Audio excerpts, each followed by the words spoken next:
Hello students, अब आपने ये कल वाला क्वेश्चन कर लिया होगा सारे के सारे। अब हम आगे बढ़ते हैं। अब इसमें apply the calculus of residue to find this one. यहाँ पे आप ऊपर वाले cos x को या sin हो तो e की पावर i z नीचे a square minus z square को क्वेश्चन देख के पता चलेगा कि इसमें दोनों पोल्स जो हैं वो आपके रियल एक्सिस पे लाई करते हैं। आपने लिख दिया consider the integral c of z dz, जहाँ c closed contour है consisting of gamma the upper half of the large circle mod z बराबर r and the real axis from minus r to plus r identity at z बराबर a पे और minus a पे by small circles gamma 1 and gamma 2 of radii r1 and r2। यह है gamma 1, यह है gamma 2, इनकी रेडियस r1 और r2 है रेस्पेक्टिवली। r में जगह छोड़ेंगे, गामा में कभी जगह नहीं छोड़ेंगे। क्लियरली अब दो पोल थे प्लस और माइनस, लेकिन दोनों छूट गया तो c के अंदर तो एक भी नहीं रह गया। Clearly no poles lies inside c, so by Cauchy's residue theorem c of z dz 0 होगा। लेकिन अब इसको लिखने का ढंग जो है वो बहुत डेंजरस होता है, आप सही से देखिए। c को ब्रेक करेंगे, यहां से शुरू करेंगे माइनस r से, सही से सुनते रहना हर बच्चा। यहां से शुरू करके यहां तक जाएंगे। अब ये असल में यहां ये क्या है, ओरिजिन से यहां तक की दूरी r है, तो इसलिए माइनस r लगाया, माइनस r लगाया। अब यहां से यहां तक की दूरी क्या होगी, आप इधर से मेजर नहीं कर सकते। आप भला इसको कैसे मेजर करेंगे, मतलब इधर से मेजर यहां से करें, o से यहां तक आए तो यहां तक कितना डिस्टेंस है a, पॉजिटिव ही नाप रहा हूं मैं, बाद में नेगेटिव कर दूंगा। a में आप यहां तक और डिस्टेंस जोड़ दीजिए, कितना हो गया कहिए a प्लस r1, तो कुल डिस्टेंस हुआ माइनस ये जगह जो है ये ओरिजिन से कितनी दूरी दूर है, कहिए a प्लस r1, लेकिन निगेटिव में है तो माइनस a प्लस r1। ये देखिए limit of integration minus r से यहां तक, माइनस r से इस जगह तक कितना हो गया, ये ओरिजिन से यहां तक की दूरी माइनस r, ओरिजिन से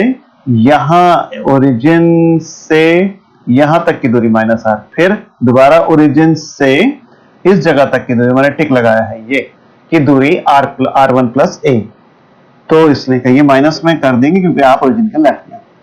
उसके बाद आप आगे बढ़ेंगे गामा 1 पे, तो आप कहिए मैं गामा 1 fz dz लिखूं। अब मैं इस जगह पे आ गया हूं, यहां ओरिजिन से ये दूरी कितनी है, ये दूरी कितनी है आप ओरिजिन से नहीं मेजर कर सकते। आप कहिए मैं ओरिजिन से a तक यहां तक मेजर करूंगा। ये डिस्टेंस कितना है, सही से सुन लेना, कहना ये डिस्टेंस जो है वो a है, यहां तक का ओरिजिन से सेंटर तक का डिस्टेंस है a।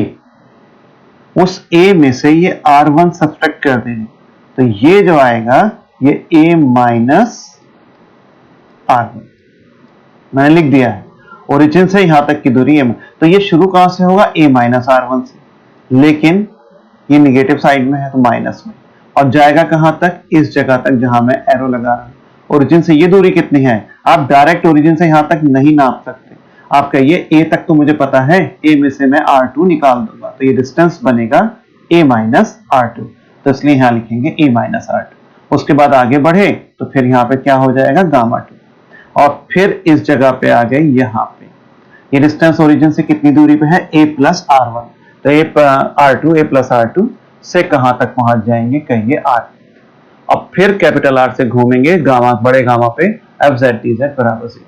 सबसे मेन लाइनें यही थी, 2-3 बार सुनिएगा, नहीं होगा तो मैं अलग से कागज पे लिख के और एक्सप्लेन कर दूंगा इसको। फिलहाल अभी आपको पहले तो बड़े गामा को सॉल्व करना है। इसमें जॉर्डन्स की लेमा लगी क्योंकि ई है तो मैं ई छोड़ के जो भी फंक्शन है वो कंसीडर करूंगा, लिमिट लगाने पे 0, ई लगाने के साथ ये जॉर्डन्स लेमा से 0 होगा, और ये जिसको मैंने बॉक्स में बंद कर दिया है दोनों मिलके fz देंगे। तो यहाँ लिखा है limit r tends to infinity gamma fz dz बराबर 0, दिस इज इक्वेशन 2। अब रह गए दो छोटे सर्किल गामा 1 और गामा 2, इनका आपको कल रिमार्क में दिखाया था, limit z tends to radius, तो लेफ्ट सर्किल पे है तो माइनस गामा 1 पे, गामा 1 पे, तो उसका जो सेंटर होगा z tends to centre, sorry, तो माइनस है z माइनस सेंटर, तो माइनस के बाद माइनस है तो प्लस होगा, और fz की वैल्यू रखिए, फैक्टर करिए, सॉल्व करिए, इतना आएगा। तो फिर लिमिट ये k1 मान लेंगे, limit r1 tends to 0 gamma 1 fz dz minus, इसलिए क्योंकि यहाँ पे गामा जो है नेगेटिवली ओरिएंटेड है, तो minus i beta minus alpha और k1, सबकी वैल्यूज डालिए, सॉल्व करिए। अब दूसरा वाला गामा 2, यहाँ पे फिगर नहीं पता है, आपके ये limit z tends to centre z minus a, z minus centre और फंक्शन z की वैल्यू डालिए, सॉल्व करिए, k2 आ जाएगा, और लिमिट R2 पिछले वाले में लिमिट लगाई थी उसकी रेडियस, यहाँ पे लगाएंगे इसकी रेडियस गामा 2 की। R2 tends to 0 F Z D Z minus I beta minus alpha और K2। माइनस इसलिए क्योंकि गामा 2 यहाँ पे निगेटिवली ओरिएंटेड है, या कह दीजिए क्लॉकवाइज है। वैल्यू सब्स्टिट्यूट करने पर ये वैल्यू आ जाएगी। बस सवाल खत्म हो गया। अब आप इक्वेशन नंबर 1 में मेक करिए, कहिए making R tends to infinity and R1 R2 0। तो ये आज बन जाएगा माइनस इंफिनिटी से माइनस ए, ये बना देखिए माइनस इंफिनिटी से minus A F X D X. फिर कौन है यहाँ पे, फिर यहाँ पे है गामा 1। तो गामा 1 वाला जो आंसर था वो इक्वेशन 3 में था, ये आपने इक्वेशन 3 डाल दी। फिर आप तीसरे टर्म पे आए, यहाँ पे R1 R2 तो 0 है, तो ये माइनस ए से प्लस ए बन जाएगा, ये बना एफ एक्स डी एक्स। उसके बाद आपने यहाँ पे क्या रखना है, गामा 2 की वैल्यू। ये आपने गामा 2 की वैल्यू निकाली थी इक्वेशन 4 में, वो आपने यहाँ पे सब्स्टिट्यूट कर दी। और उसके बाद यहाँ पे R2 तो 0 है और R इंफिनिटी, तो A से infinity F X D x, ये बना A से infinity F X D x. Last में बड़े गामा की वैल्यू आएगी 1 में, ये वाली, ये जॉर्डन्स लेमा से 0 है। अब 3 इंटीग्रल, ये वाला इंटीग्रल, ये वाला इंटीग्रल और ये वाला इंटीग्रल जोड़ दीजिए। माइनस इंफिनिटी से A माइनस ए से प्लस है और ए से इंफिनिटी, तीनों मिला के क्या देंगे, माइनस इंफिनिटी से इंफिनिटी। बाकी सारे कांस्टेंट्स को सामने ले जाएंगे। इसमें से माइनस कॉमन लिया ताकि ये बनेगा, ये क्या आ गया 2i sin a, और यहाँ पे फंक्शन x की वैल्यू रखिए, sin y, e को खोल दीजिए और कंपेयर कर दीजिए। ये कुछ खास नहीं, मेन काम जो था वो ये लिखने का था। अभी अगले सवाल में भी इसी के बारे में बात करेंगे। अब ये जो क्वेश्चन है ना, ये बोर्ड पे मैंने एक घंटे घिसा है खड़े होके, आप भी वहां पे, आपको भी बहुत देर लगेगी। क्यों लगेगी, क्वेश्चन देखते ही पता चल गया कि इसके 3 पोल हैं और तीनों कहां पे है, रियल एक्सिस में है। 0 भी है और 1 भी है और -1 भी है, तो आइडेंटिटी 3 जगह पे होगा। कितना सुंदर फिगर है। पहले आप फंक्शन z लिखिए कि बार i पाई z और 1 minus z square. Function z ये आया, उसके पोल्स ये हैं फंक्शन z के। Clearly all the pole lies on the real axis. Consider that C A F Z, यहाँ पे ये सब वही लिखेंगे। आइडेंटिड एट कहाँ आइडेंटिड है, -1 पे, 0 पे और +1 पे by the small circles gamma 1 gamma 2 gamma 3। ये इनको सही से ध्यान रखना, और radius R1 R2 R3 respectively, ये सब में जगह छोड़नी थी। और C के अंदर कोई भी पोल नहीं है, तो इसलिए C F Z D Z बराबर 2 पाई आई सम ऑफ रेसिड्यू 0 हो गया। इसको खोलने का तरीका देखिए, यहां से शुरू करेंगे -r, ओरिजिन से यहां तक की दूरी है -r, से लिमिट जाएगी यहां तक। ये डिस्टेंस कितना है, ये ओरिजिन से सेंटर तक, इस ओरिजिन से सेंटर तक है -1, या कह दीजिए डिस्टेंस है 1 में मैं और r जोड़ दूं r1, तो ये डिस्टेंस हो गया ओरिजिन से यहां तक 1 + r1। लेकिन निगेटिव है तो -r से चलेंगे और -1 + r1 तक जाएंगे। इसको सोचिए मैंने क्या बोला, और एफ एक्स दिए, फिर गामा 1 dz, फिर यहां पे पहुंच गए इस जगह। ये कितनी जगह और कितना डिस्टेंस है ओरिजिन से यहां तक, कहिए 1 में से r1 घटा दीजिए, तो ये मिलेगा 1 - r1। लेकिन आप ओरिजिन के लेफ्ट में है तो माइनस लगा देंगे, से होते हुए आप पहुंचेंगे यहां तक। ये डिस्टेंस कितना है, कहिए तो रेडियस है R2, तो ये -r2 बिल्कुल सही लिखा हुआ है। फिर आप गामा 2 तक चले जाएंगे, यहां तक आगे, फिर आप इस जगह पे पहुंच गए हैं। तो ये जगह क्या है, ये जगह ओरिजिन से यहां तक है R2, से होते हुए कहां तक जाएंगे, यहां तक। ये जगह कितनी दूरी पे है, R3 - 1, क्योंकि ओरिजिन से यहां तक की दूरी है R3, उसमें से आप 1 निकाल देंगे तो आप कहां तक पहुंच गए, वो सॉरी यहाँ ओरिजिन दूरी है 1, में से R3 निकाल देंगे, 1 - R3। उसके बाद आप कहिए मैं यहां से, आप कहिए मैं गामा 3 चलूंगा, और गामा 3 के बाद मैं यहां पहुंचूंगा। यहां पे क्या होगा, कहिए यहाँ पे 1 + R3 है ये डिस्टेंस, 1 + R3 से कहां तक जाऊंगा, कैपिटल R तक, और फिर कैपिटल R से मैं वापस घूम जाऊंगा।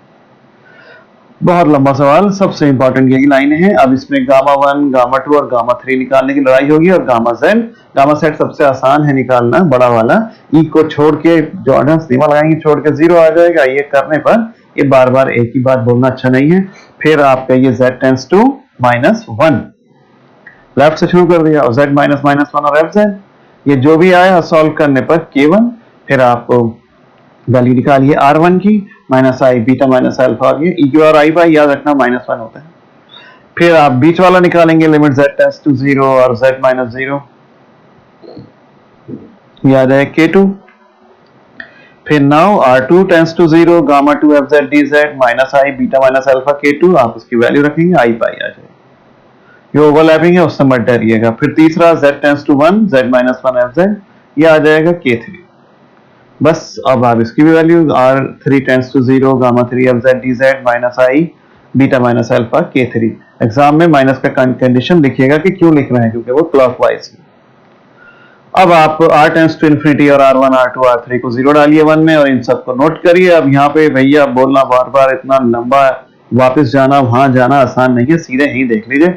माइनस आर तो माइनस इन्फिनिटी से -1, R1 तो 0 है, फिर गामा 1 FZ की वैल्यू डाल देंगे, फिर -1 से 0 तक जाएंगे, फिर यहाँ पे गामा 2 की वैल्यू डाल देंगे, फिर 0 से 1 तक जाएंगे क्योंकि R2 R3 तो आपने 0 कर। इसी तरीके से सबकी वैल्यू रखते चले जाएंगे। ये इक्वेशन इतनी लंबी हाथ आ जाएगी। माइनस इन्फिनिटी से -1, -1 से 0, 0 से 1 और 1 से इन्फिनिटी जुड़ के माइनस इन्फिनिटी से प्लस इन्फिनिटी आपको देंगे।